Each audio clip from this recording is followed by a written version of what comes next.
Il decreto Minniti è legge. Il voto della Camera dà il definitivo via libera al provvedimento messo a punto dal governo per affrontare l'emergenza immigrazione ed illustrato dal ministro a Treviso davanti a una fredda platea di sindaci.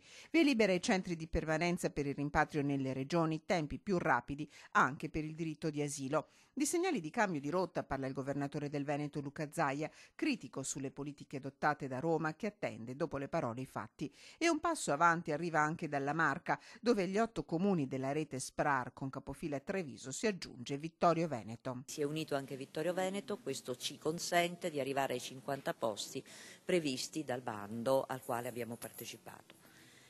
Questo è il primo aspetto. Con Treviso, oltre a Vittorio Veneto, anche i comuni di Casier, Casale sul Sile, Mogliano Veneto, Silea, Ponzano Veneto, Maserata sul Piave, Preganziol e Monastier.